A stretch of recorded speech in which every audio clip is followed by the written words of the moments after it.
Отже, ми починаємо. Пані та панове, раді вас сьогодні тут вітати. З вашого дозволу я перейду на англійську мову для того, щоб наша гостя відчувала себе максимально комфортно.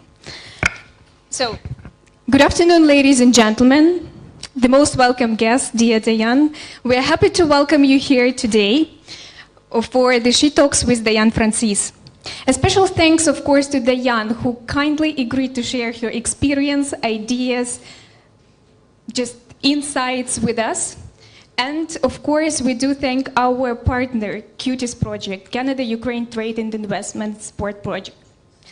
Before we officially open today's She Talk and speak about some global issues like women economic empowerment, I'd like to say a few words about local initiatives, which we have already here. And I'm talking about She Experts platform and Expert Promotion Office. By raising hands only, please show me how many of you have heard already about Expert Promotion Office. Oh, great, super. It means you can present instead of me, right? I'll be brief then. Expert Promotion Office, Kostya, please help me. We are an advisory and consultative body to the Ministry of Economic Development and Trade of Ukraine. We were founded in order to help Ukrainian exporters to open international markets. We are headed by Mariana Kaganyak, who is present here today, and she is also a great example of female leadership. Mariana.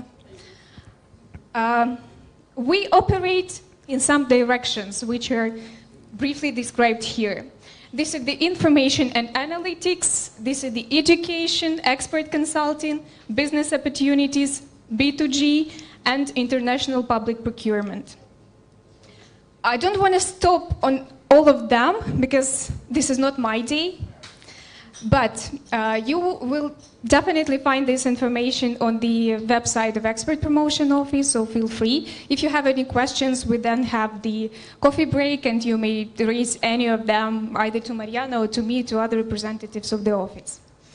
Another great initiative of Expert Promotion Office, our newborn baby, I call it this way, this is the She Expert platform. And the platform itself, what the idea and the initiative of Natalia Mikorska, trade representative of Ukraine and the Deputy Minister of Economic Development and Trade of Ukraine. You may ask why we do it. And I'll tell you, because we really, truly and deeply believe in the potential of Ukrainian women. We believe in you as a new emerging market of Ukraine. Another question of you should be how we do what we do, right? And we do it, Kostya, can you help me again? We do it in three different directions. Inspiration, information, and action. Again, this information is just widely spread and you can find it.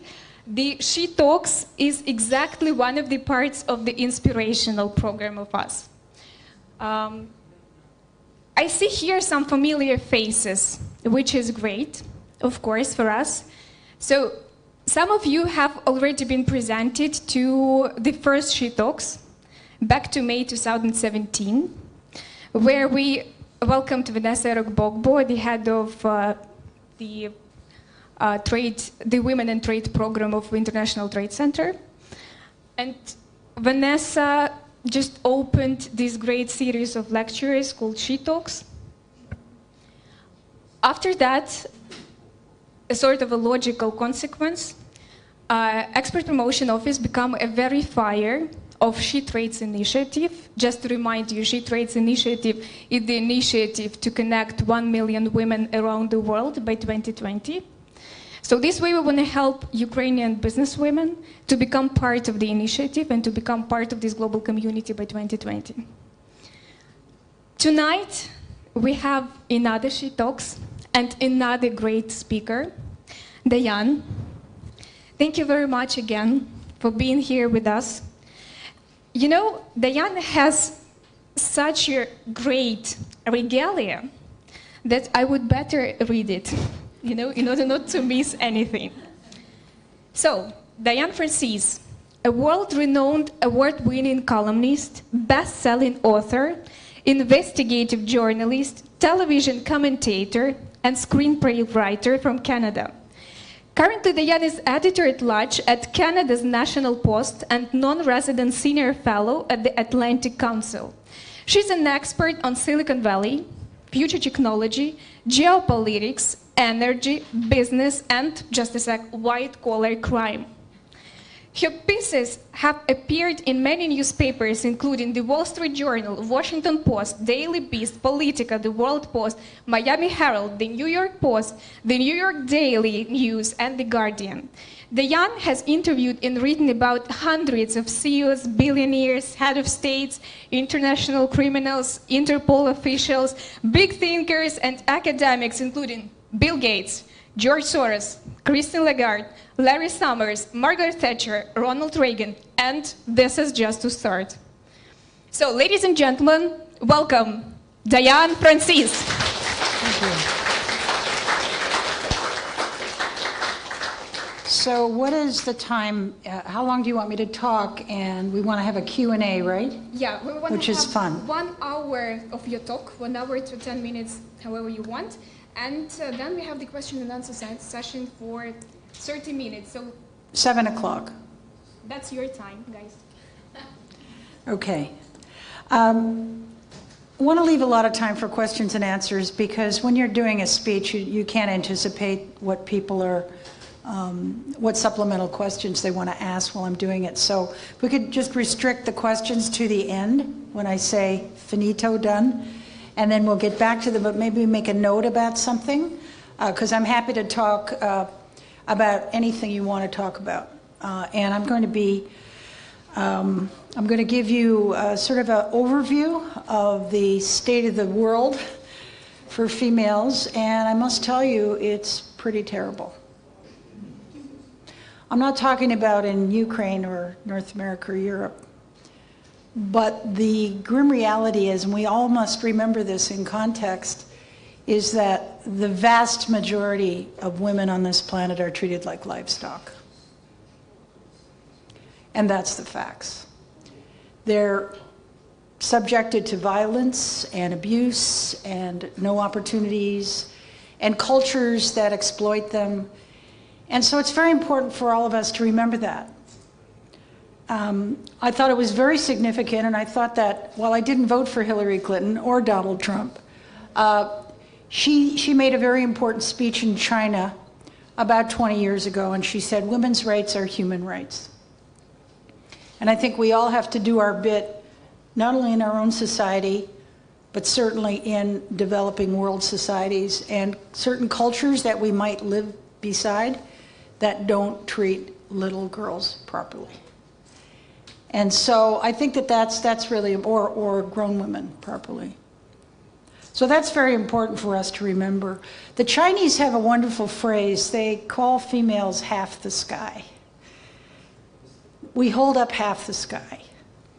And it's not coincidental that that's an old adage in China that even the post-communist world, certainly the communist world, it's very important to remember that in China, it's a country I admire, and I know it has some human rights issues, of course.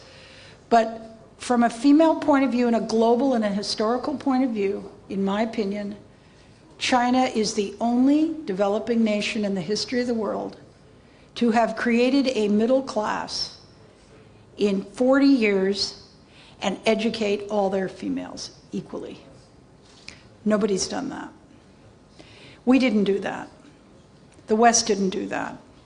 So that's part of the reason why China is so enormously successful, is that they have always realized that women hold up half the sky. And I'm sure they always weren't treated the best. And yes, there's machismo in China, and I'm very conscious of all of that. But basically speaking, the Chinese probably are a very good role model from the point of view of the fact that they actually, in the last 40 years, have educated all their females, as opposed to other countries where women don't even go to school. Little girls don't even go to school, or they don't go for very long. And that's the lion's share of the world. So let's keep that in mind, and let's realize we're we're lucky and be grateful and try and be generous toward other women in the world. It's happened very quickly in the span of history, even in the West, which developed women's rights, women's lib, whatever you want to call it, first. But you know, the facts of the matter were that my grandmothers were like slaves. They really didn't have an option to work outside the home or to get an education beyond, say, 13 years of age. They had no expectation themselves, or did their families, that they would do anything other than find a man and procreate, and that was their lot in life. And it was that's the way it was. My mother had a much different experience. My mother was born in the 20s, and my mother was given an opportunity because of the war to work in factories, as many women did. Rosie the Riveter, women got out into the workforce. I'm talking about the US now. And they were able to get involved in commerce and in the world of business, unlike their mothers. And now, my generation, I call the transitional generation. And we've had a lot of casualties as a result of it. But my generation was the one raised. I was in high school when Betty Friedan wrote the famous book about women, Feminine Mystique, which changed the world.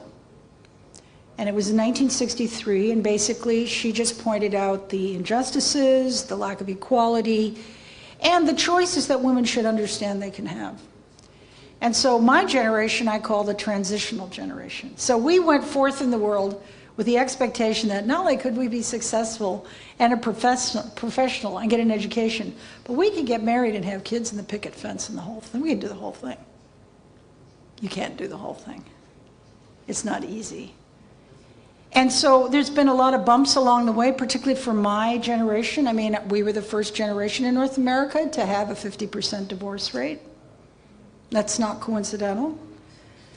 When women take a step outside the traditional way and their husbands don't accompany them with it, it is very difficult for relationships, for marriages, and for the children. Today, I think there really is an amazing array of choices in terms of what young women can do in societies such as Ukraine and certainly the West, in the rest of Europe and in North America.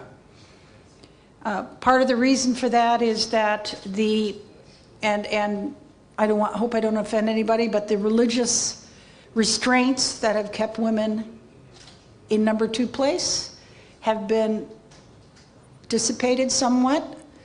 That has helped. Birth control, of course, has given women control over their lives in a way that they never had before. Then, being able to participate in the economy gave them even more control. Then some laws changed in the mid-70s, and I'm going to defer to my friend here because I'm not aware of the property rights in Ukraine vis-a-vis marriage property rights. Is it sort of like the West? Not quite. Not quite, okay. That's a profound thing, so I'll get into that in a little bit. And then we'll get into some of the slides, but I just want to give you this preamble. But so we got control over our uteruses, and then we got control over our wallets. And so that means we're liberated. That really, truly means we're liberated if we embrace that, if we want to. And that doesn't mean that everybody should or has to. So it's kind of a really great thing. When I started off in my work life, I was in university. I dropped out of university to get married far too young. I was 18. Then I immigrated to Canada from the United States because it was a Vietnam War and my husband didn't want to go in the army. And so we started a business and we became entrepreneurs because we didn't know anybody. We didn't have a telephone number. And he was a very talented commercial designer, and I went to Secretarial College to get a job.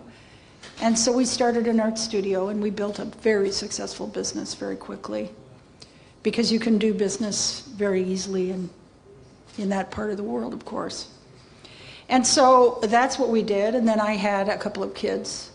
And I was able to, because I was, a proprietor, able to juggle my time so I could spend more time with my children than a woman working for someone else would have been able to. So that was helpful. That was sort of a shock absorber in terms of that sort of thing. Then I decided I didn't want to work with my husband in his business anymore. I wanted to be a journalist, so I taught myself how to write, and I started to freelance, and then I built up a big practice. And that was a good combination. That was a good compromise, too, because not only was it professionally exciting and thrilling and rewarding, but I could stay at home and do it. That was perfect. So I'd send them off to school in the morning with their lunches and see them at 3:30 and get a lot of work done during the day. So those are the kinds of things, but a lot of women don't have that choice. If you're climbing the ladder in a corporation or a law firm or in a government job, you have to be at work. Sometimes you have to be at work 10 hours a day. And then what's going to happen? Who's going to pick up the slack? And so these are important things I want to go through in the slides. So there are different things that people, that's womenomics, these are kind of old slides, but I think it shows you that societies and countries like China did, and like the West did, who embrace the female in the workforce, do much better. There's absolutely a direct correlation between economic growth and economic development and the educational level of little girls. Direct correlation. You educate your girls, you have a more prosperous society, and you have fewer children for society to have to educate and support. Because if they're educated, they're not going to have a kid every year, or if they're not that religious, they're not either. So you get a direct benefit. And I remember learning that lesson years ago. In 1986, I was interviewing the Mexican president. And he had just been in Parliament, and he had just approved the budget. And he came in, and he was almost dancing, and he said, "You know what? I just made Mexico a first world country." And I said, "How?" He said, "We quadrupled the budget for female education. And that's going to do it for us." He was an economist, Harvard trained. He knew the stats. He knew the statistics. It's there for anybody to see. So that shows you what can happen, the bounce. Now, let me see if I do this. Am I doing this right? This is OECD. Ukraine is not there. I don't know where Ukraine would be on this female employment. Anybody have any idea? And it's gone up. I think it's quite interesting.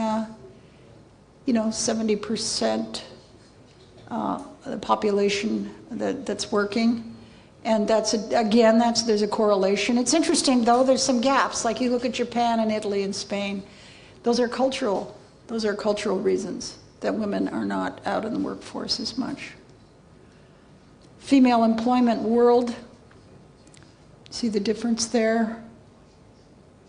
Participation rates. And, this has all been historically very recent. These are two American women. Sorry to not use Ukrainian examples or Canadian examples. The woman on the left was the first woman to go to a university in the United States in 1880, pretty early, in the 1880s, the 19th century, and that was the first female to graduate as a doctor, and that was in the 1920s. So it's been very long. The vote was not obtained in the US for women until 1920. The first was Britain in 1918. The very first was New Zealand in the 19th century. In the US, inside the US, the first votes were given to women in Kansas. Kansas, this is interesting, Kansas, like New Zealand, is an agriculturally based economy. Women work just as hard as the guys on a farm. They just have to. And I think there's an equality in terms of the work. They divide the labor units in a different way, but the farm is where women's equality really started to give birth, because I think the men had to admit, if I didn't have my wife, I couldn't do this. She's working just as hard as me. And of course, women are now fully participating. I love that picture. We know, and if you haven't seen the beautiful documentary about the role of women in the Maidan, I would highly recommend it.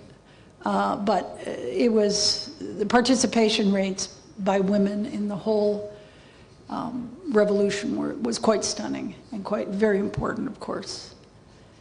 Maybe more women than men, I don't know. I don't know if anybody did a head count, but very representative.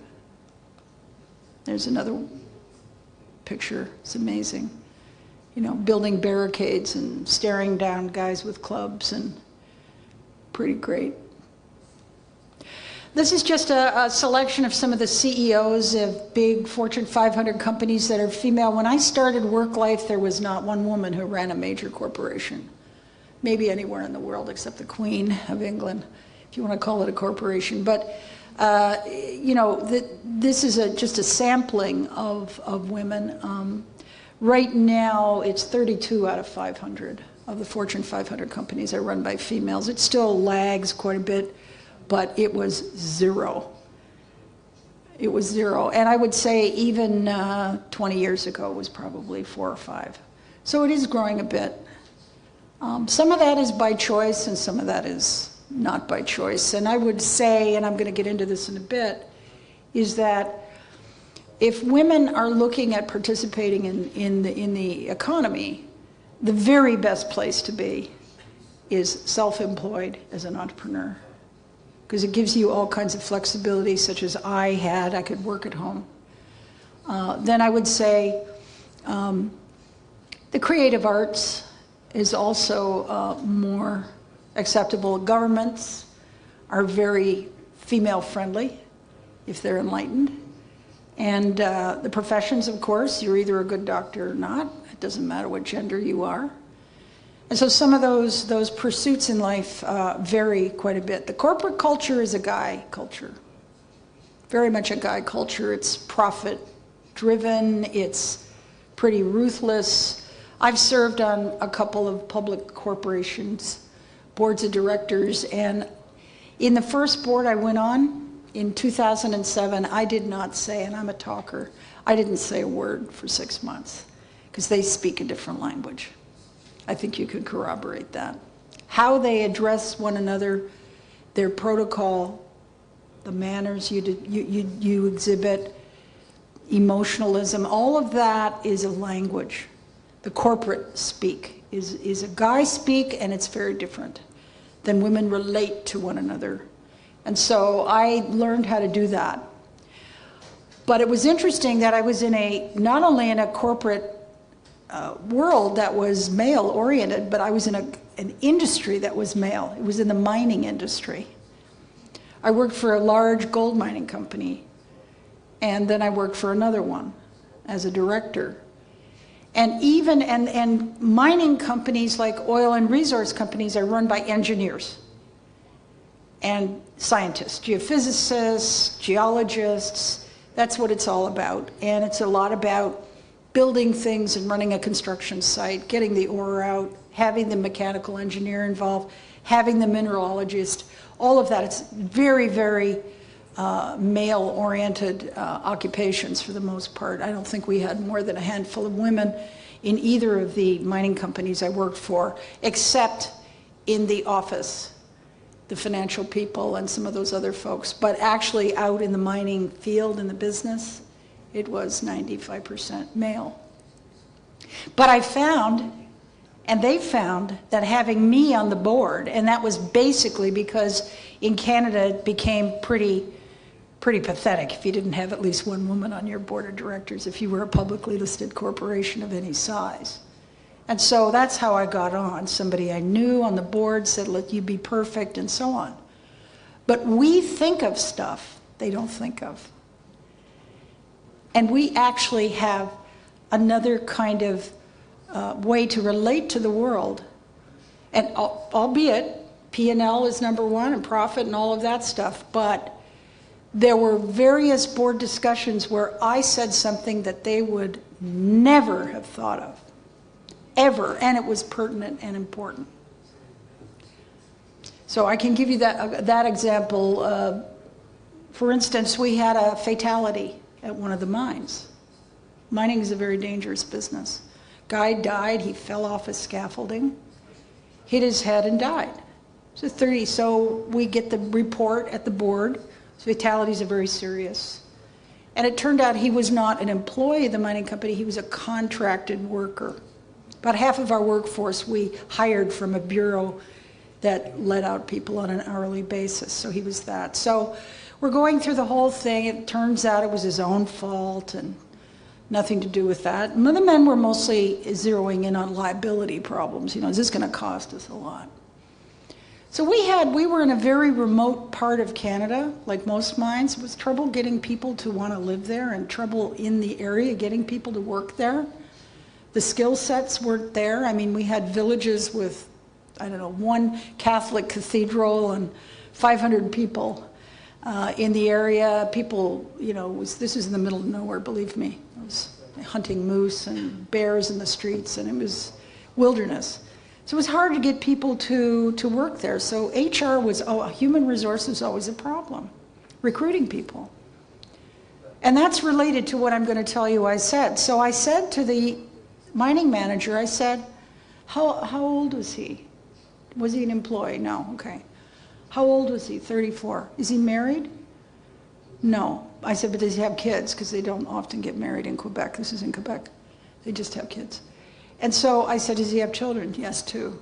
How old are they? I said 8 and 10. And the guys are thinking, so who cares? We've established that it's his own fault. And I said, what did the contractor we use to get all of our people, what was their life insurance payout to the widow? How much did they get for the death? He said a month's pay. I said, how much would we have paid if he was an employee? 2 years. I said, we have to give him 2 years. I said, first of all, it's only fair. Secondly, a month is ridiculous. It's, inhumane. And he said, well, we can't do that because the contractor will be really annoyed because you'll be showing him up for not giving enough of a death benefit to their workers. And I said, okay, then let's do it soft. He said, what do you mean soft? I said, we won't cut him a check for 2 years, but let's get her a job at the mine. Part-time, full-time, whatever she wants. Let's get the kids summer jobs, and let's commit to pay for the educational costs of those kids all the way through university. And that's what we're going to do. He said, that's a great idea. There were 10 mines operating in the region. After we did that, word of mouth, we got all the recruits nobody else could get. Now it's a human kind of thing, it's an HR thing, but none of these guys would have thought of that, and they thought it wasn't a good idea, and we did it, and it worked out beautifully. It actually was a good idea from a long-term strategic and profitability basis for the company. And so that's what we can offer to, I'm sure I had other ideas. I know we had another problem was we had difficulty getting truck drivers. They drive down in the mine. They sit down in the mine all day long, and they go up the spiral ramp with the ore that take it to the mill, and down they go again. I mean, it's a really boring job, but it pays a lot of money. We have to pay people a lot of money because mining's dangerous. Couldn't get truck drivers. Couldn't. So I said to one of the guys, I said, I understand that there's a real big problem with single-parent mothers in the area. There's no work for them. I said, let's get some. Let's make them truck drivers. They'll love it. He said, really? Truck driver, come on. So these great big 10, 20, 30-pound trucks make $100,000 a year. They work 10 days. They get 15 days off. How perfect for a single-parent mom. And what they were doing is they were twinning. So 2 women that were single parents were both truck drivers in our facility. One would look after the kids when she was underground, and the other one vice versa. I mean, it was beautiful. Or their mothers would do it. So we were able to recruit people because we were generous and because we cast the net a little further, where the men wouldn't have thought of that. And by the way, safety record, driving a truck, handling equipment, women are far superior to men. My husband runs a big construction company, and he has big open pit oil sands projects. He employs 12,000 people, but they have a policy, only the women drive trucks. Only women drive trucks. Arctic conditions, long hours, they work 2 weeks, they're off 2 weeks. They pay attention, the men, I don't know what they're doing. You know, are on their cell phone, they're daydreaming, whatever it is. We are diligent. You know, we're raised to be good little people, right? So he has an absolute rule. And these are trucks made in Germany. The tires are 10 stories high. And these little women running these big, gigantic trucks. So that's an interesting thing, too. And so everybody does things differently better. That's a challenge. Don't give your little girl Barbies to play with. Give her trucks and Lego and Barbies. There is a problem with the over-sexualization and feminization of women. It's a problem. And I think a lot of women don't even think that it's sexy or a good idea to be good at something, to go to school, to work hard. You know, they're husband hunting or whatever they're doing. It's a big problem. And it's reinforced a lot in certainly the music, the culture, the movies, you know, the Kardashian thing, the whole, I mean, it's just, it's pretty awful. And, you know, women have to learn that they're not measured by their appearance. That is not the number one thing. It's nice to be pretty and look pretty, but that is not your job. That is not your job in life. Tradition and cultural restraints, those kind of speak for themselves. We can be way ahead of the curve, but the men may not be. This is, of course, changing. I have a son in his 40s, and he co-parents with his wife. He worked very long hours, traveling a lot for about 4 years when the kids were a certain age, and she had a job, but it wasn't that demanding. She held down the fort, never complained. Sometimes he was away for a month at a time. And then now she, as the kids are a little older, she is climbing a corporate ladder. They live in Calgary. She's a vice president of a major oil company, and he's at home. He's doing that. Happy to do it, loves it. Now, he's a writer like me, so he can work at home, but he's not working full time anymore. So they got ahead financially, and then that's how they do. I know couples that take turns on, you know, if someone gets an opportunity in another city, they take turns. What's your turn? It's your move. We're going to move for your career from Calgary to Montreal. And then the next one is, okay, it's my turn. I think we'll go back to Calgary. I mean, that's how people have to compromise in a marriage. If that doesn't work, then that's a problem. Women versus men, this is, you know, kind of a global figure that speaks for itself. And of course, you know, the undeveloped world sort of drags down the numbers too. But I think this is based on developed economies. I'm not sure I actually know that slide. It's a 25% women in politics. That seems very high to me, except in developed countries. And of course, you know, governments are, and I think appropriately, I'm not a big fan of quotas, but I think you have to kind of get things going. And the Swedes and the Scandinavians, of course, have a 50-50 requirement for parliamentary seats and for cabinet, and our new prime minister, Trudeau, imposed, he has 50-50 male-female cabinet representation. Not in his general caucus, but it's a direction that I think it sends a message. It's very important. I still despair when I see companies, and again, as I say, corporations are male cultures, they're guy things. I see a company like a big bank. Canada has 5 of the biggest banks in the world. 5 of the 10 biggest banks in the world are Canadians, because we've always had big national banks with lots of branches, and they didn't go crazy in 2008 and go out of business like the Americans did. Anyway, so we have these big banks. Now, I would say their boards are big. They're about 30 on their boards of directors, big boards, very prestigious. Oh yes, very prestigious.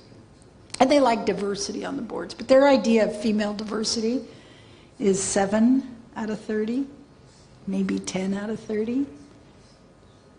Most of their customers are female.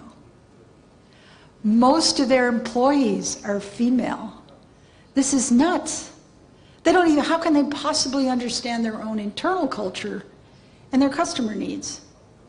Another one of my favorites is a big grocery store chain. No women on the board. Grocery store chain. Crazy. So it takes time. It takes time for them to understand. And again, as I say, it's a club. Being on a board of directors is a boys' club. And being an executive in a corporation is generally a boys' club. Great success. The 3 most powerful women. I love this woman. I love this woman. I want to interview her one day. I've met her in passing at a cocktail party or 2 in Davos, but can you imagine her? I don't know if you've ever seen some of her finance minister, for instance, the guy Schäuble, who's in a wheelchair, is the most abrupt, abrasive, direct-spoken man in the world. He's tough, tough, tough. She handles him. She handles them all. I mean, that's a pretty machismo country, and she doesn't say much. She's just very interesting as a leader. Somebody should write a book about her success because her interpersonal skills are quite remarkable. She's a good listener, and she doesn't, I think she's very generous. I think she's a mommy, like a mommy. Very good with men. Another great person, I've interviewed her. Christine Lagarde, I interviewed her when she was finance minister. She's now the head of the IMF. This is probably the woman more responsible for anybody pushing the anti-corruption agenda down Ukraine's throat. She's fantastic. She was a lawyer with the big Baker McKenzie, gigantic law firm. She's French, but she went to high school in Washington, D.C. Her English is better than mine. She's got a great sense of humor. And she was hugely successful running as managing partner of a law firm with thousands of lawyers, mostly men. And I said to her, was it harder to be managing partner for a gigantic law firm full of men, or to be one of the 2 women in the French cabinet with all those egotistical politicians? And she said, being in cabinet was easier.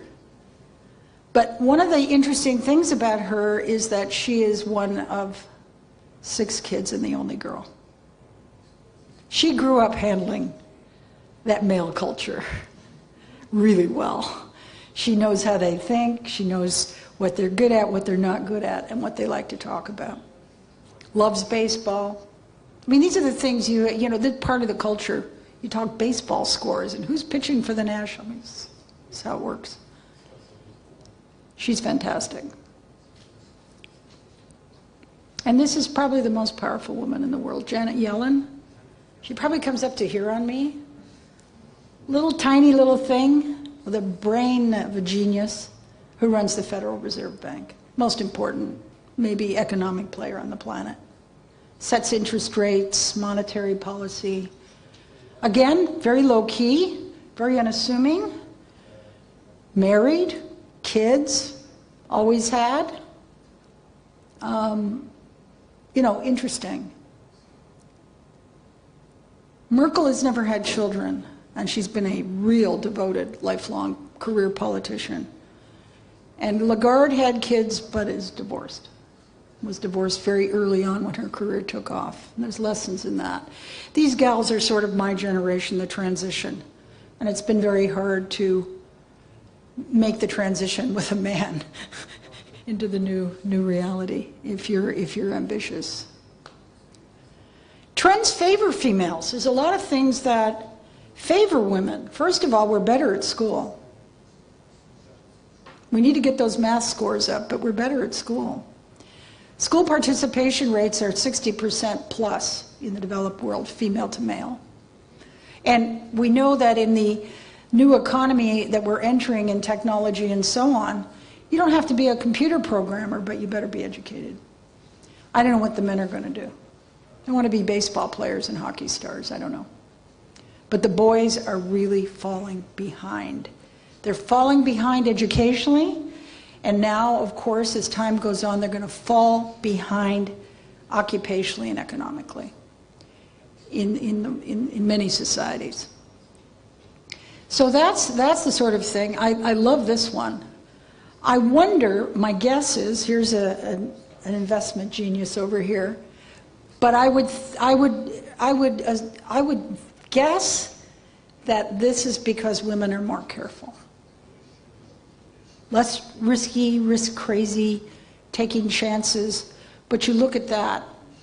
And this is also something very interesting, and that's why I asked her about the property rights. In 1976, in the United States and Canada, for the first time in history,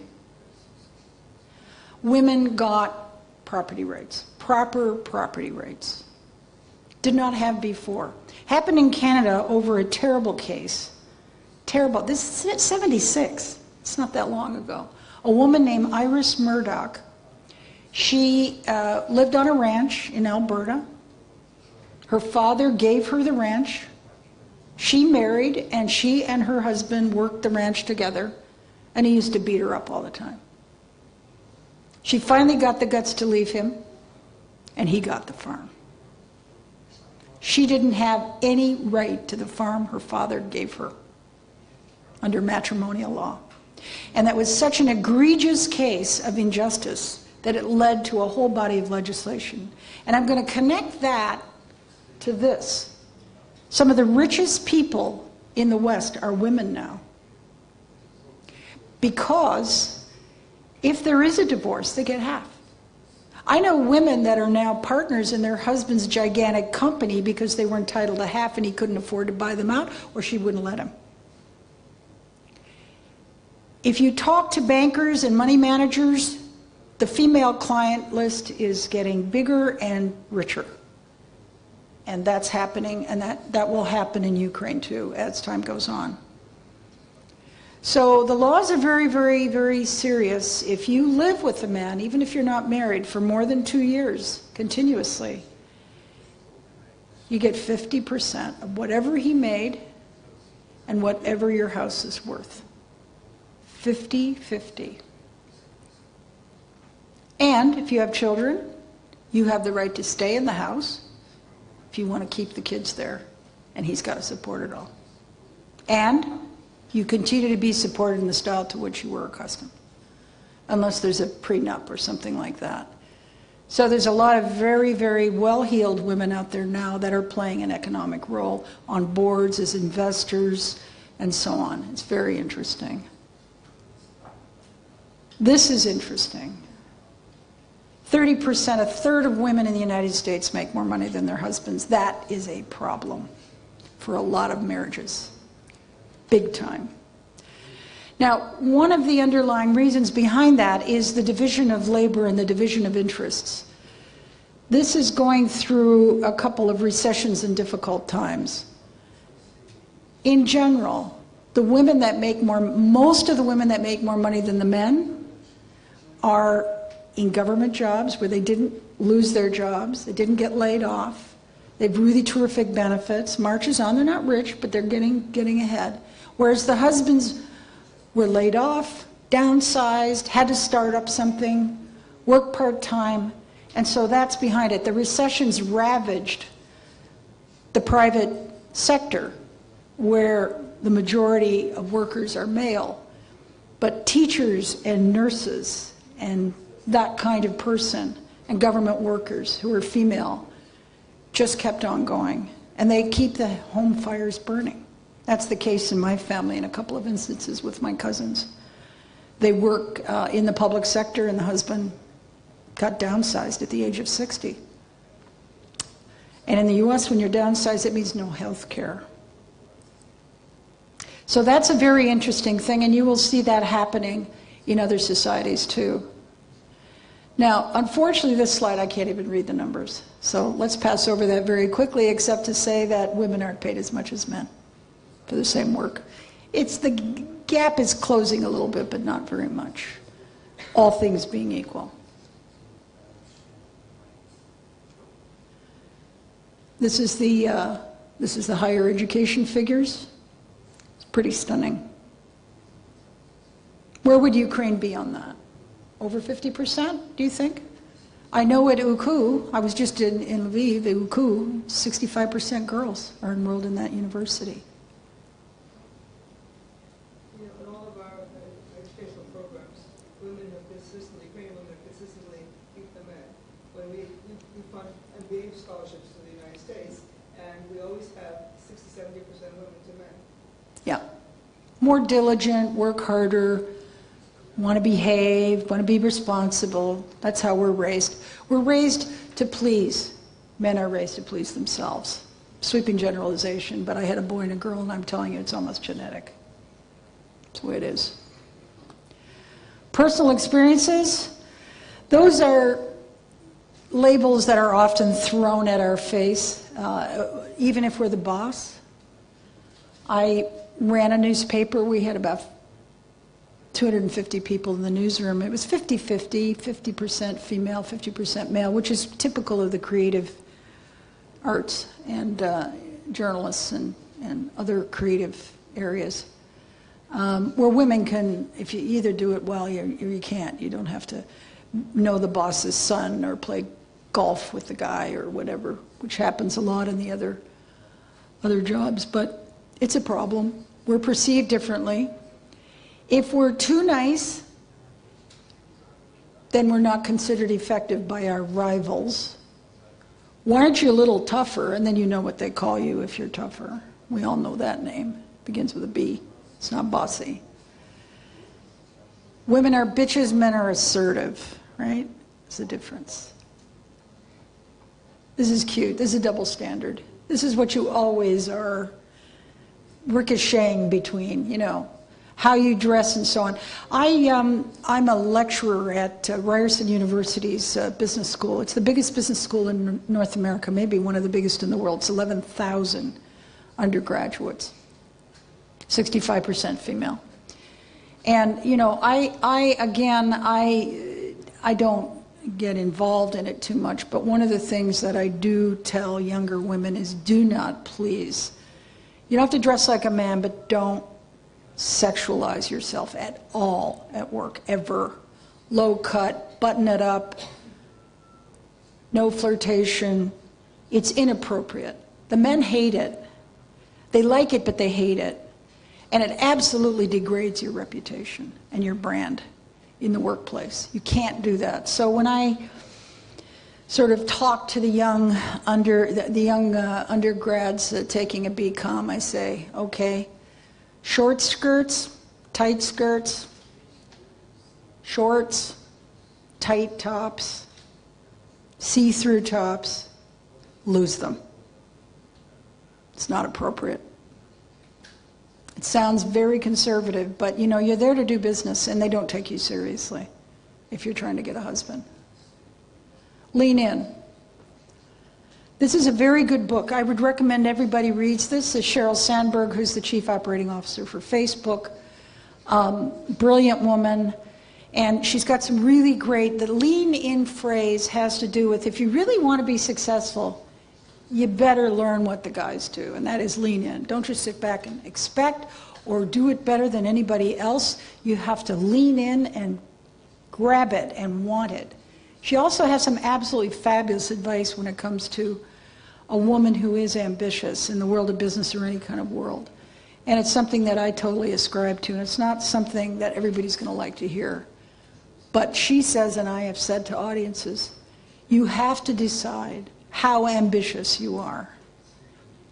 If you're really, really, really ambitious, or you want to take on an occupation that will require a lot of effort, hours spent, travel, and so on, you probably are wise not to get married and have kids, frankly. It's very hard to do both. Diane, this book was translated in Ukrainian. He sponsored the translation. It's available Oh, in Ukrainian. great, okay. If he doesn't read English, we can have it in Ukrainian and read it. Super book, super book. Really good ideas, and she talks about psychological research into men's attitudes toward women bosses, which is really quite horrifying. But if you know it, you can get around some of the problems and pitfalls as to how, and you know, obviously, it's not something everybody's going to agree in, but, and being successful is not going to make you happy, but if it is what is going to make you happy, then you really have to think about it. You have to think about that. You have to think about that. You really have to think long and hard. I know a lot of women who think they can do it all, and they hire uneducated nannies from third world countries, and you know, it's just, I think it's outsourcing parenting is hazardous and maybe immoral in certain instances, unless you're really watching and watchful and careful in your hiring. If your mother's going to raise your kids for you, hey, you got it made. Or your mother-in-law, if you get along with them. But and kids are a huge responsibility, huge. I'm not telling you anything you don't know. Now, if you do want to have kids and a career, then this is the number one thing. You better pick the right guy. And Sharon Sandberg, that's not necessarily the right guy, but Sharon Sandberg has some great ideas along those lines. She said, you have to have a man who wants you to be as successful as you want to be, and who will do things in a non-traditional way to help you.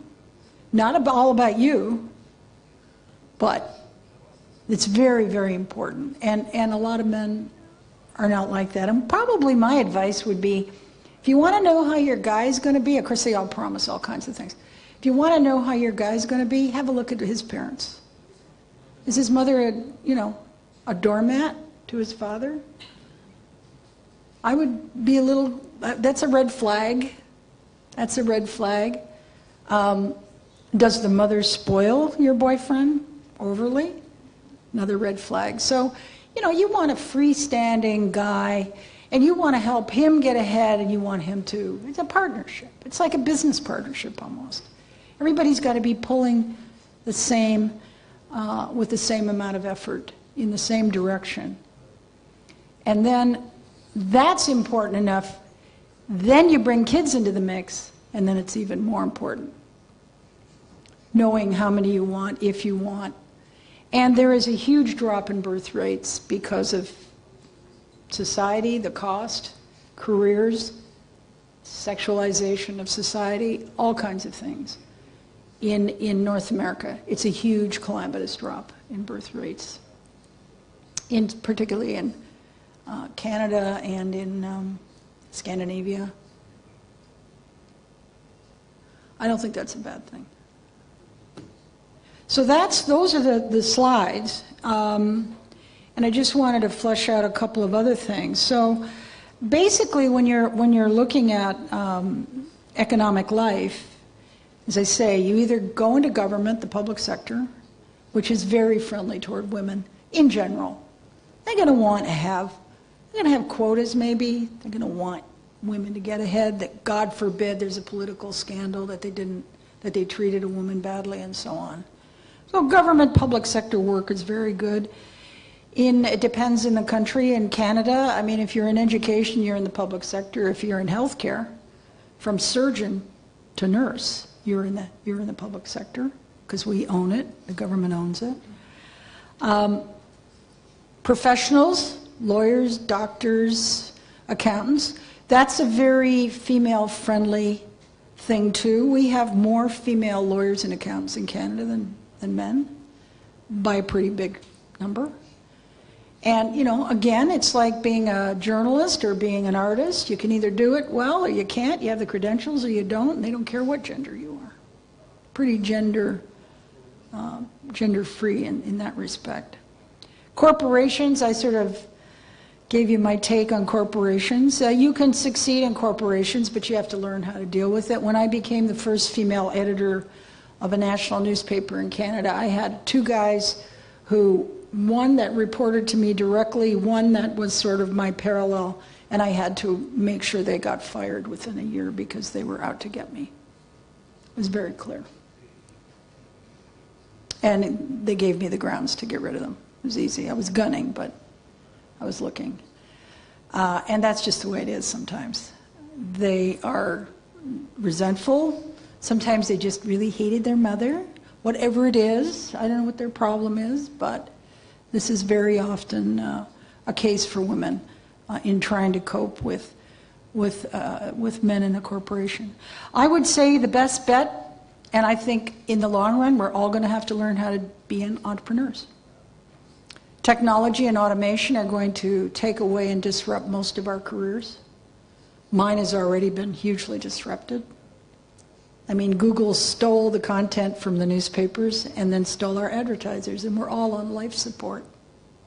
Networks are next. So you have to learn how to be a startup and do other things and take the same skill sets and start your own business. Be self-employed.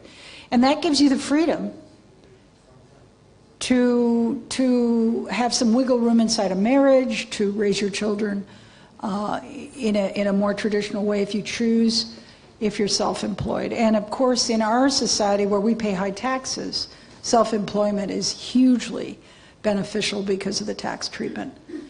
If you're a dollar made as a self-employed person up to $250,000 is taxed at 20% in Canada. Whereas in a corporation or government, if you're getting a salary, it's taxed at 55%. And so there's a huge benefit there financially, and there's also, as I say, this whole freedom. So I really think women, and by the way, that's another advantage women have. We're really good at being entrepreneurs. Why are we really good at being entrepreneurs? Because we look after people. And some of the most important entrepreneurial operations and ideas in the world are about areas where it's looking after the care of other human beings. So I'll give you two examples. I have a girlfriend, and she was, and this is a lovely export. They're both export examples. Name is Myra, and Myra and her girlfriend were bored. They each had 4 kids or something, 3 kids. And she loved kitchen, she loved to cook, they both did. They had a real interest in food. And she had a recipe from her grandmother for Russian mustard. That's what they called it. It could have been Ukrainian mustard, but you know, that kind of lovely, spicy mustard. So they put it, they cooked a little bit of it up, and they went to a little, outdoor fair, and they sold some jars, and boy, people loved it, and they said, hey, this is really cool. Maybe we can go into a store where we can open up a little kiosk, and they did that.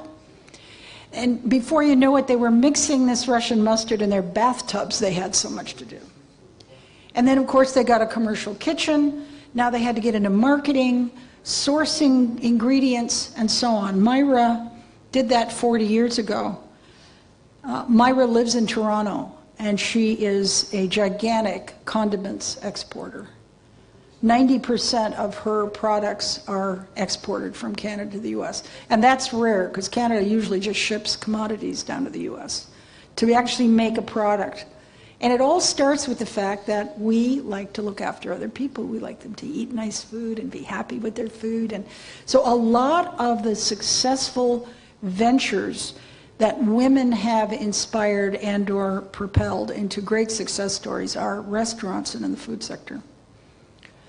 And also in other areas. So she now has, she does not, and this is the beautiful thing, she doesn't have thousands of people working for her. She outsources everything. All the manufacturing is done in 2 parts of the United States and 2 parts of Canada. You outsource the batches. You have someone taste it to make sure it's good. She has about 60 condiments in her line, barbecue sauces and mustards, and she's got just these wonderful products. How did she get the customers? Well, in the food industry, she realized that there are these regular industrial shows. This is B2B, so she'd go down. I've been down to the New York Food Show. It's the biggest in the world. It is 18 football fields long. There are 25,000 pickles and condiments and this and pastas and olive oils, and it's fascinating, and get a stomach ache going around because they all give away samples. That's how she met her distributors. So she's sold in stores all over the United States through intermediaries. So she's had to keep her costs down, so she jobs out the manufacturing She jobs out the distribution warehousing and the sales. And she does the marketing, and the stores do the marketing. Then she said, hey, maybe they don't want my mustard, but maybe they want it with their label. That's called white labeling. So she's made many millions of dollars, very successful, has 5 employees working with her in Toronto because it's all beautifully organized, outsourced. She has an olive product called Tipsy Olives. It's in alcohol. It's just delicious. It's her big seller. She sources the olives in Greece, in Spain. This comes from there, that comes from there. It's really quite remarkable. Another friend of mine was a nurse, and she said, you know what, she was an entrepreneur, and nursing and shift work, and it was hard. But what a growing industry. So she started a nursing agency 30 years ago in London, Ontario, which is a couple of hours outside Toronto. And now she places for short caregiving stints. She's an employment agency for nurses and caregivers. 40,000 of them in the US and Canada. And they're a platform. The nurses and the caregivers come to her, they recruit, they train, they supervise, and then she got the business by going to hospitals and nursing home chains and others, old people's homes. And that's her customer base. Paid, no problem in getting paid because you're not dealing with a store that may be out of business the next year. You're dealing with a hospital that has cash flow that's going to be good for the contract. 40,000 people. It's unbelievable. And she has specialties like people with mental illness or neurological disorders and people that are physically handicapped. And they go into the homes or they go into the hospital and supplement whatever the hospital's doing. And so that's a woman who 30 years ago was punching a clock in the middle of the night as a nurse on a shift and said, you know what, I can do this differently. So these are what you call women's work, but I maintain that most work is women's work. That's valuable. And that includes people that get into daycare, get into education, training, private schools. I have another friend who's got a private school, an IT school, and she's got thousands of employees and is doing very well. Teaching 6 to 9 month skill sets to immigrants, to other people who want to upgrade, very specialized, high tuition, and she does that. And she was a school teacher, and that's what she learned how to do. So it's very interesting, and they can all have export possibilities, so we can talk about that in the Q&A. So bottom line is, you live in the best time in the best part of the world to be a female, best time in history. And you've got choices. And really think through all the choices.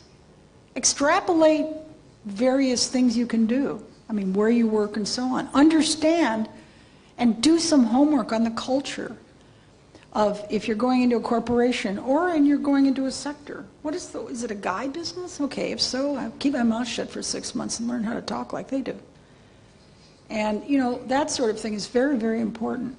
And an entrepreneur, to me, is not something that's genetic. A lot of entrepreneurs in this country. Very entrepreneurial country, I think. And I think that's because there was so much government involvement under the old Soviet days, and now there's a big underground economy and people have to sort of make it happen for themselves, and they do. And, entrepreneurship is really quite simple, and I have a lecture I give at Ryerson University to the students about being an entrepreneur. I say, being an entrepreneur is not genetic, it's not what your dad did, it's not cultural, it's not your IQ, it's not your social status. Being an entrepreneur is being a solutions provider.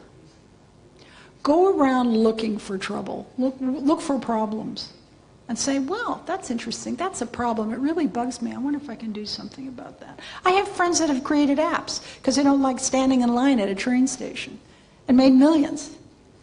I don't like standing in line waiting at a train station. Why can't I find out when it's not busy and I can go there right away? So they create something like that. Think of the irritants in life. that, or the little wonderful things in life, like Russian mustard or whatever, and solve it. Bring it to a lot of people. Figure it out. It's about solutions. It's not about being a big smart guy or having a degree in engineering. The real entrepreneurs are the people that do that. And it's very important. You can be in any walk of life and do it. So you have to think like that. So that kind of is the end of my formal remarks. Pretty much on time. I didn't think I'd yap for an hour. Sorry about that. And so ask me any question you want. Thank you for being attentive. Thank you very much, Diane. I'll allow myself to start with the first question. I want to start, with the issue of self-value and self-worth, because of what I see is that actually the root of the evil lies in self-doubt. And I think it's not only about Ukrainian women, you may correct me. We are living in the world where we are bombarded with others' images of other success. Barbie, the Barbie problem. We are living in the world where we see or we face the pressure of other people's expectations. And we are living in the world where we need or we want to be, liked, first of all. So my question is how to manage it all and how to avoid this people pressure and to save ourselves. Yeah, I think something that's that I've learned in life, and it's a psychiatric term, it's called boundaries, healthy boundaries. Healthy boundary is when you know, and we all do, when someone is encroaching on your life, your consciousness, whatever, and they shouldn't. So when somebody says to you, you didn't fill this bottle properly, you have to do it again. That's one thing. If you work for that person, you have to fill it again properly. So you say, how do I fill it properly? And then you have a conversation. But if somebody says, hey, stupid, okay? Again, you did it again. That crosses a boundary, and that's not acceptable. You have to know when someone has gone too far. And it's interesting that a lot of it is conditioning from parents. People can be very emotionally abusive to their children, boys or girls, doesn't matter, and that is very damaging to their self-image. And they actually go out in life looking for an abusive partner or an abusive occupational situation. And so it sets them up for real serious problems. But if you can do some reading on what healthy boundaries are in the workplace, in family life, in social life, and I think it's very interesting to know what is. I would also suggest that when a woman wears a very seductive blouse at work, she's actually unhealthily invading the boundaries of the men in her work spot. It's not fair to do that. We know men like to look at us. And that's just an invasion. It's just not right. And it certainly is offensive to other women if it's really flagrant. So boundary setting and boundary building are the way you can protect your essence, your ego, yourself. When you set boundaries, and you learn how to set healthy boundaries, then when somebody says to you, you're a loser, you're not married. Well, really? I don't think so. I think you're a loser for saying that. You have to know when you can push back or just ignore it. I mean, that's another strategy. And the same for yourself as to how you behave to other people. There's a lot of things you have no business getting involved in with other people or saying to other people. You have to respect their boundaries as well. And so I think the setting of healthy boundaries and the building of healthy boundaries is probably the #1 secret of psychological success in life, and that would include and pay benefits in terms of self-image and self-respect. Thank you. So we see other questions? Hello to everyone. My name is Alina. I am a shoemaker. So I'm working, yeah. Good for you. Thank you. Fashion's another area that women love. Yeah, so we are working with one of the most feminine pieces, yeah, shoes. A lot of talks about shoes. So about a week ago, a journalist, I was interviewed. And a journalist, she was a woman, she was our client, she adores our pumps on high heels and so on. And she asked me one question, and I felt that I'm losing the ground because I didn't know what to answer. What does femininity mean to me? Femininity. What does humility? Femininity. Oh, okay. What does it mean to you? Because really, I didn't know what to answer because I'm so equal with my husband. We are co-owners of the business, we're on the business, we have a baby. We are very equal. And I really didn't know what to answer because like 10 years ago, I had the answer.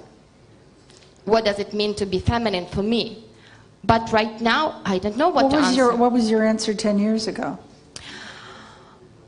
Okay, kind of being, how to say, being beautiful, being a good wife. The usual. Yeah, so 10 years ago it was okay. But now I really don't know what to answer. So it's, and in that moment I asked myself, I will find a woman to ask this question. And it's very interesting to hear your answer because, for example, in my business, okay, we produce pumps on high thin heels. And what I see that in a couple of years, we will not produce anymore these kind of shoes because women will not wear them. It's like a small death of stilettos is going on right now. So, so this is the question. What does femininity mean to you? Well, I was maybe just weird. I was weird as a kid. I was the oldest of two girls, and I hit high school. And this was, you know, in the old days. And everybody wanted to be a cheerleader. That was the big thing. Everybody wanted to be blonde. Everybody wanted to be Barbie. And I wasn't blonde and I wasn't Barbie. And I wasn't popular. And I wanted to be popular. And I realized that, and I don't know what, probably what did it for me was I knew I could never be popular. So I said, well, that's okay. So what are you going to do now? So instead of spending time and effort to be popular, I became a great student. And through that, and a musician, and through that, I found what really pleased me more than the cutest boyfriend at the prom. And so it's really important that you find something. It doesn't have to be, you don't have to be great at something, but if you really like doing something, that's very liberating, because that's what you're going to do better than anything else you do. You may not be the best in the world at it, but you will. And so, you know, becoming a good student meant reading literature, learning how to write. It was just amazing. It was an amazing thing. And my parents thought I was a Martian because I actually was pretty. And I could have been popular. And I didn't want to do that because I thought it was really stupid. And I thought the boys were dumb. So, you know, it was just the way it worked out for me. And, but I know my father, you know, he had an expectation. He'd say, don't you have a boyfriend yet? I'd say, no. Even your own father asking you that, I mean, that's abuse, actually. I regard that as abuse. Don't you have a boyfriend yet? What are you doing getting straight A's in school? You should have a boyfriend. I mean, that was his value system. And a lot of us have fathers that have held us back, and I just didn't let him. I just didn't do it. I liked him well enough, he was nice enough to me, but apart from that attitude. And it was society's attitude. You know, all the men who were my dad's age in the 50s and 40s, they had the same attitude. So you have to be able to, I must have had a healthy boundary of some kind. I just wouldn't feminine. I'm kind of a tomboyish gal. Do you think that in a couple of years we will lose the term? Well, you know what? I think femininity and being feminine is very subjective and very cultural. And I think it's, you know, the whole LGBTQ thing has changed that. I have gay friends, and I remember one of my male gay friends that I met in high school, and he came out to a group of us first, and he had a great line, but he'd read the literature to help him make that journey, and he said, gender is performance. Think about it. Gender is performance. And what's interesting, that I was the oldest of two girls. My dad was a real jock. I could hit a baseball better than any of the boys my age. I could throw, catch, run. I was a great little athlete, but that was not valued in a little girl growing up.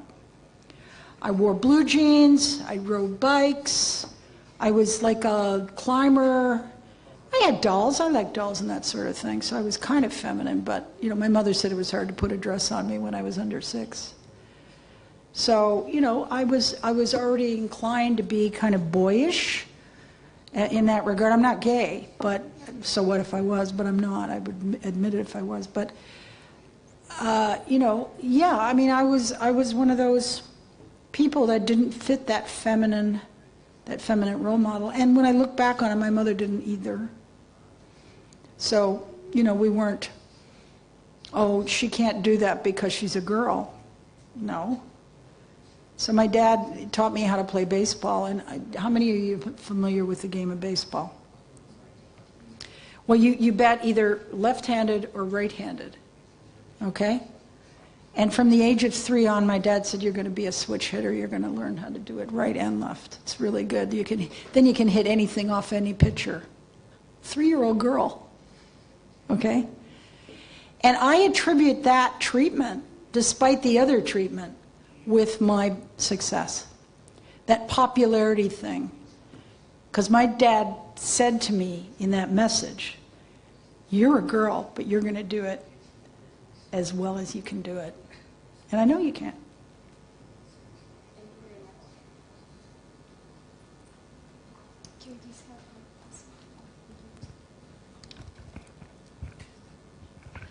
Hello to everybody, my name is Natalia.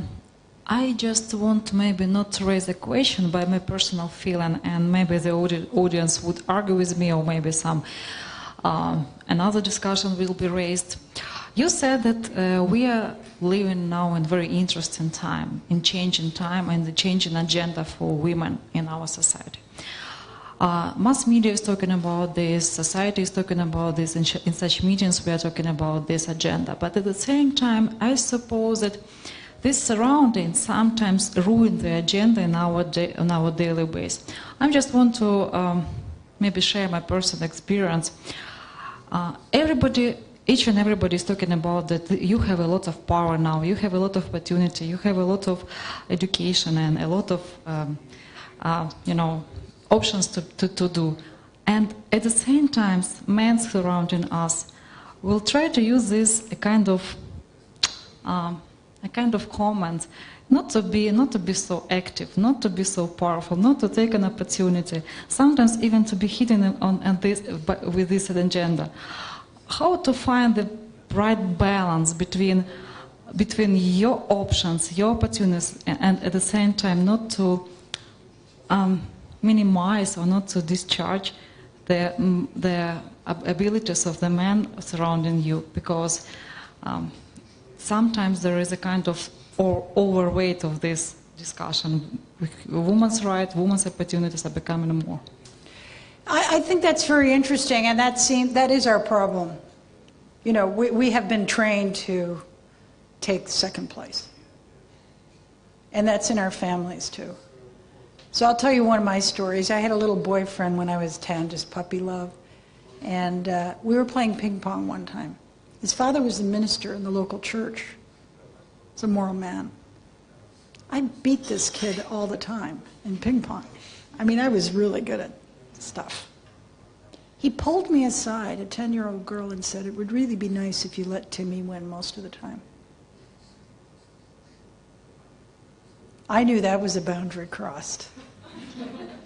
I think I threw the paddle at him, and I never saw the boy again. How dare you do that to me? So somehow I had that, the boundaries were, you know, no, you're not going to call me names, you're not going to do this to me, you're not going to push stuff on me, and I'm not going to make you look good because that hurts me. I'm not here to serve you. You know, so it's that kind of thing. Very hard to do. Very hard to do because we're used to doing that. That's why, you know, if a woman is more successful than a man, and I think I said it in the interview, didn't I? That the women my generation in Canada, all of those of us who became very lucky and very successful, all of us divorced. Every single one. The men didn't like it because they had to be the more successful person. And, you know, when that happens, they've crossed a boundary that they shouldn't have crossed. It's not fair. You know, you work hard, you're lucky, you're talented, you're successful, so what? Why make me feel bad about that? That's abuse. That's a boundary crossed. So we have to start to think, not selfishly, but, okay, what is it fair for them to do and what is it fair for me to do so that I don't infringe on them or they infringe on me? And sometimes it's a dance. And it's not always perfect. All the time, yeah. Yeah, exactly, exactly. I really appreciate Katie Ward. I really appreciate the comment you made about when you joined that all-male board and you were quiet for 6 months. Oh, yeah. Well, it's interesting because, and to learn masculine business speak, both my parents were ministers, and what my mother taught me, they did a marriage counseling. But my mother taught me is that men and women are different with their clothes on and different with their clothes off, and thank God for that. We're different. We bring different things to the table. But it's interesting, this notion that understanding, you know, femininity and the things I bring, intuition, the insight that you said you brought to those boards, but still somehow we have to figure out how to speak in a way that resonates with the male audience. And I had to come to terms with this because at first I was like, screw that. They need to listen however I say it. And then it's almost like it's just a tactic that I love the way you said men speak, women relate. And so we relate, but then we have to learn how to speak in a way that our audience understands us.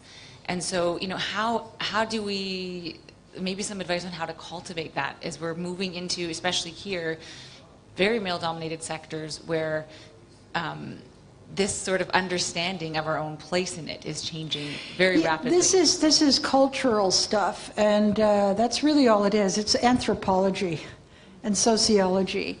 And I think I learned it very readily because I was an immigrant. And even though immigrants have to do this, or they better do this, if they don't do it, they usually lose out. So, you know, you go there, you wouldn't think that an American person like me with a British husband moving to Canada would have a big adjustment. Completely different cultures. Completely different cultures. The way they relate to each other in Canada, it's all about politeness, and they're very nice to each other. And if you put me in a restaurant in Canada where there's some American people and I had a bag over my head, I could tell you exactly where the Americans are because we talk louder. We talk louder. The British are different again, a little more spiteful, a little angrier, certainly than Canadians. And so you just have to move within those things. If you're in the export industry and you're selling a product or a service, you better do some scoping on their culture. I'll tell you a cute story about cultures, Canadian-American. I know a lot of the corporate guys and I speak at these places. A Canadian bank bought an investment bank down on Wall Street in New York. And these are traders, kind of jocks, you know, Wall Street guys. And we have them in Canada too, but it's different. So he bought this shop down in Wall Street full of American guys, all guys. And he was running it up here. And I said, I hope you know that, you know, you're going to have to do your closing parties and your Christmas parties completely differently down there. And he said, what do you mean? I said, well, let me guess.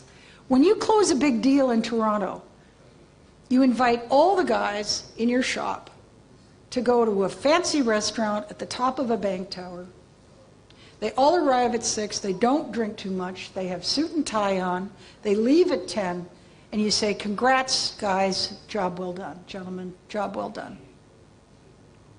I said, you do that in New York, they'll think you hate them.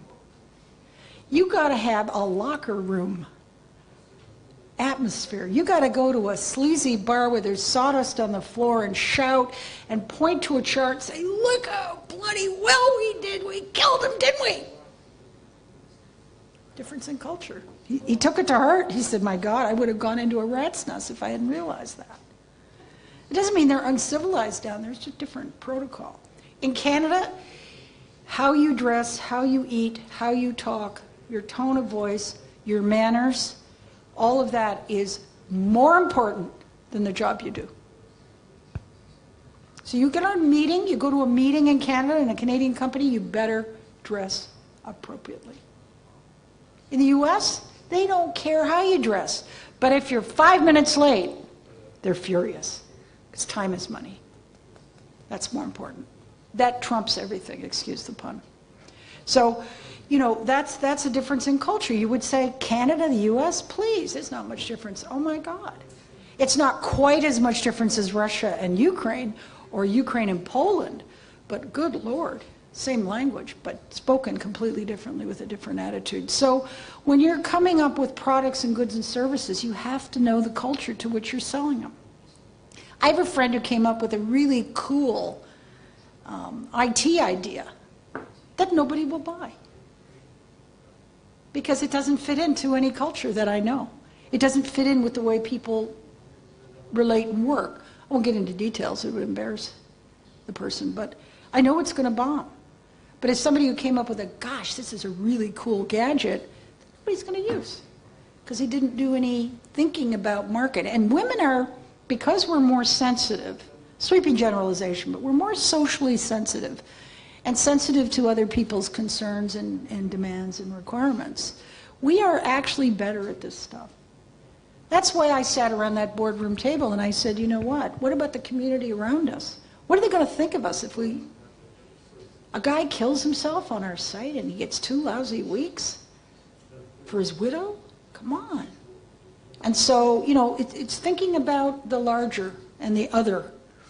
And that's what we do really well. And to be an entrepreneur, you have to do that. To work in any culture, you have to do that. In exports, you have to do that. I've seen a lot of companies come in with products, like from the US or France or Britain to Canada. They get it completely wrong.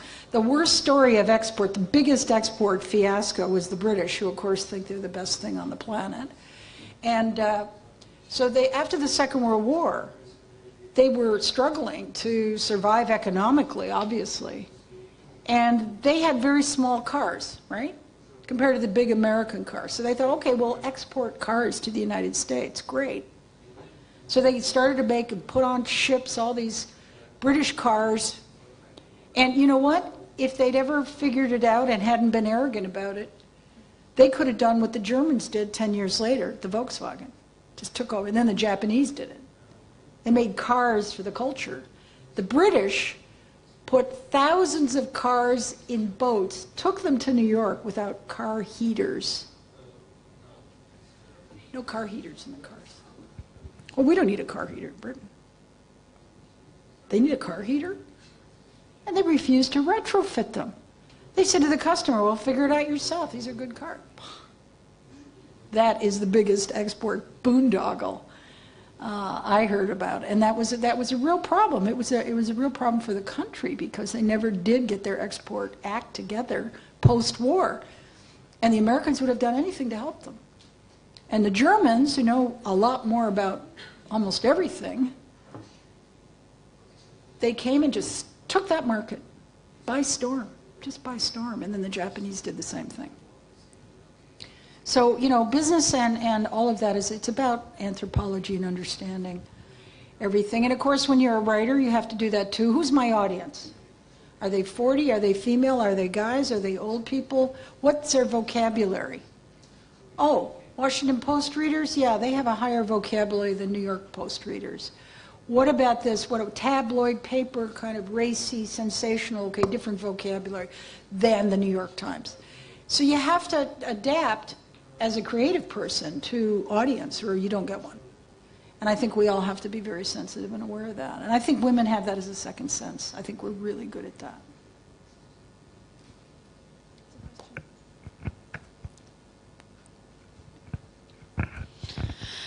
Diane, thank you very much for your interesting discussion. I just wanted to share with the rest of audience here interesting intercultural and intergender observation. I got back yesterday from Israel, where I spent 2 weeks studying innovative entrepreneurship.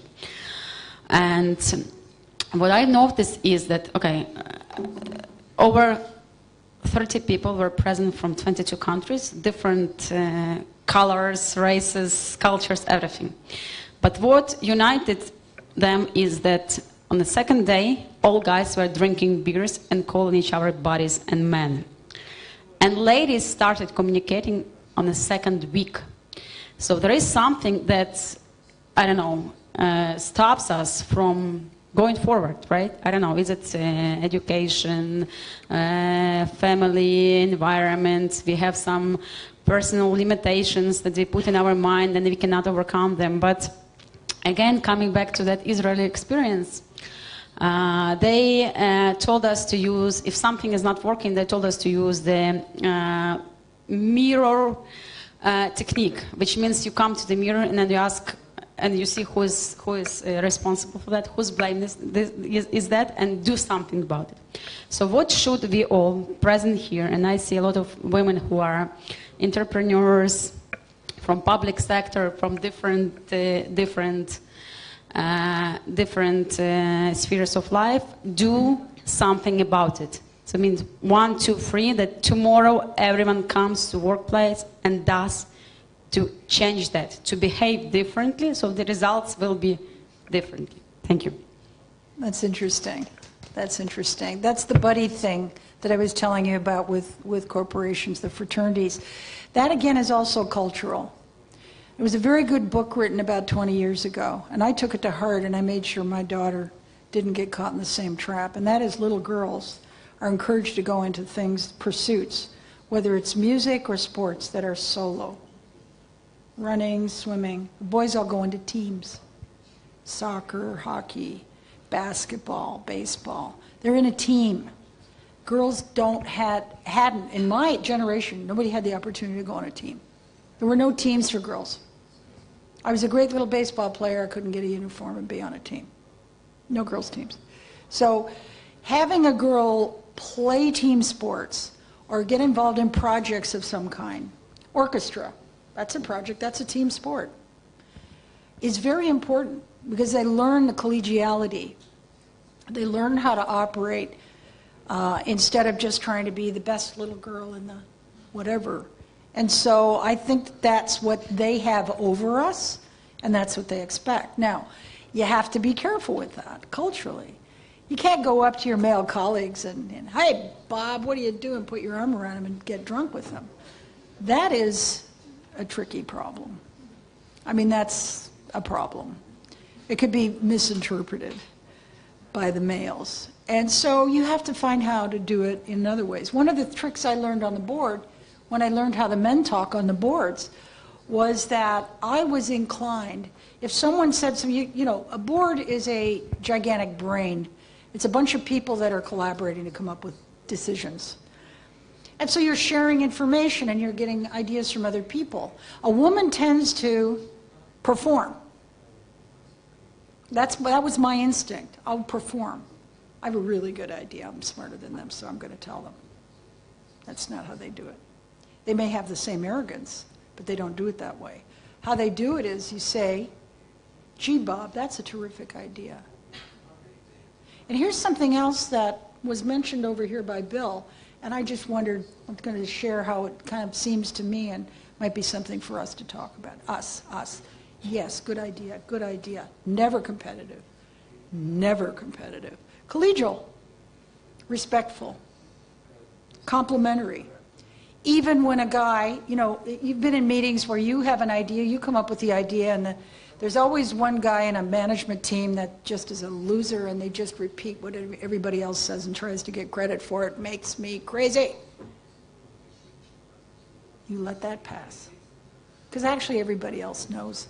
They actually just said what you said 15 minutes ago, and you can't rub their face in it and embarrass them in front of everybody.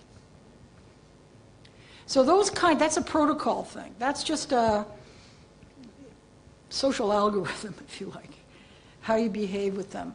And, I would go on board, we'd go away on board, and we'd drink, and everybody would drink a lot. I would leave first. Because the men can get flirtatious, and then you've got an uncomfortable situation you really don't need. And there was no need for me to shoot pool and swear with them until 2 in the morning. I didn't need to do that. It really wasn't productive. But they did that, and that's how they bonded. That's fine. So again, you have to sort of say, okay, what is the culture here? And but that's how the guys see it. Another thing they do is trash talk, but we can't do that. You know what trash talking is? Men are brutal. I mean, my son is just unbelievable with his friends. Always was. So, Craig, are you going to get a new T-shirt one of these years? He'd say that to a friend. How about a new T-shirt this year? Or, it's just brutal. And they do this in sports. And here's the other thing, another lesson drawn from sporting. My son played soccer and hockey, and my daughter played soccer and basketball, I think, mostly. And if she was in a game and somebody kicked her and it hurt her, she was so hurt, so angry, and she was so mad at that girl. And why did she do that, even though it's part of the game? My son has been in hockey games where one of his teammates knocks the teeth out of the other guy. And then they have a big fight on the ice, and they go out and drink beer afterward, all of them. You don't take that seriously. That's the game. Be tough. Come on. What do you mean, you pussy? You're going to cry over that? You're going to get even? Oh, God, what a loser. So there's a big difference. We take it personally. We get really annoyed. Hurt, we pout. I do it all the time still. I mean, it's just what we are allowed to do in our culture. And they're not allowed to do that.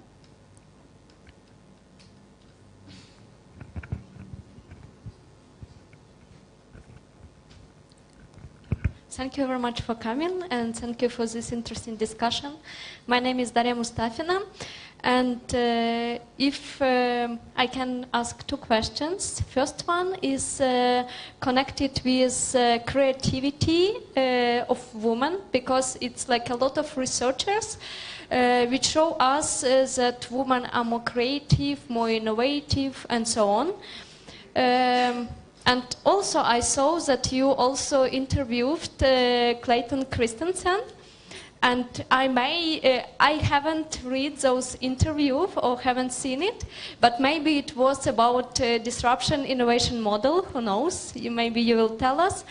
And the question connected with founders of these disruptive companies. Most of them are men. And the question is, what's the percentage of founders of startups, innovative startups in Silicon Valley are women now? And not those women who are working on the teams, but who are the founders, who are like those people who go to the race and who take the risk and responsibility and realize their creativity, not only on working in a team, is the first one. And second one, also connected with your previous thoughts about culture and values, because a few years ago, if I'm not mistaken, I saw your interview about creation like Canada-American partnership or like Can America or something like this. Do you still work on this project or partnership? Because to my mind, like as I remember it, it was more about economy growth of both countries and development like a trade union or business union. But this is all the time, like for me, is the question about values and of people who are living in two countries. How they feel themselves or may feel themselves in this some kind of union or new state or something like this. Because it's also the question of culture and different values and different identities, basically. Thank you. Yeah, that's a lot of questions. The merger of Canada and the U.S. is actually underway. People just don't realize it. We're becoming more and more similar. And I've seen it in the 40 years I've lived in Canada. The United States, a large part of the United States has become more Canadian in their liberal attitudes, and Canadians have become more entrepreneurial like Americans. And we have a free trade arrangement, and I think we could go a little more deeply into getting rid of the border, not Mexico, just Canada and the U.S. Politically, that's very difficult unless there's a crisis. And we saw it happen in Europe because it was a crisis. It was called the Second World War. 60 million people were killed. And they said, we can't be going on like this. We can't go on like this forever. We can't do this again. And so, you know, the impossible was achieved, the EU. Different cultures, they respect each other's cultures, but yet they combine forces and they collaborate and they cooperate. And is it friction? There's a lot of friction and there's a lot of fighting, but it's a miracle what has happened in Europe, in my opinion. I mean, who would have thought these people were killing each other in 1946 for centuries? So it can happen, and it's just going to take time. But there is a drift, as I say, in the U.S. and Canada. The book was written as a thought experiment. What would a merger look like? How deep? Would it just be economic? Would it also be political? And I think it will happen this century. I think it's going to drift that way. And I think the border will probably disappear between the two countries.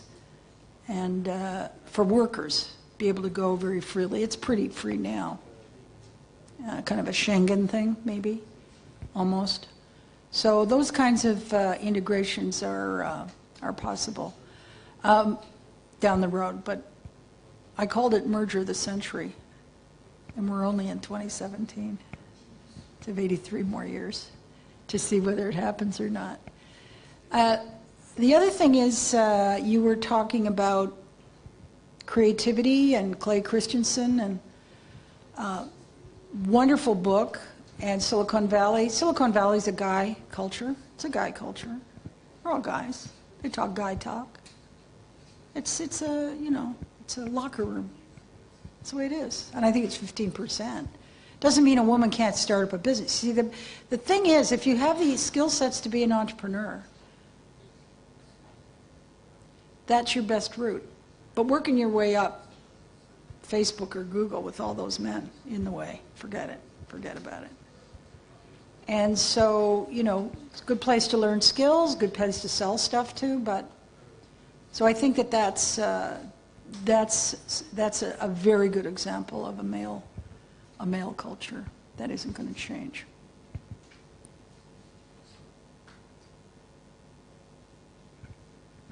Just a second. Thank you very much, Diane, for your insights, ideas, for everything you shared with us today. There is, a great food for thought, definitely, for all of us. Just the one line. If to imagine that tomorrow everybody forgets what we have discussed here tonight. Just imagine. They will. Completely forgets, yes. What would be the only message or the only line or the only idea you would like us all to remember? I think the healthy boundaries. Look it up, do some research, dig into it. It's psychiatric. People should not abuse us or tell us what to do if it's not in our nature or not in our interests. And it happens all the time, and women are soft. in this regard. We have fathers who are bullies. My father was a bully. Then we marry husbands who are bullies. My first husband was a bully. This is what happens in life. And so you have to be self-aware and very aware of what other people are doing and what is the best practices. So setting healthy boundaries and building healthy boundaries, number one. Thank you.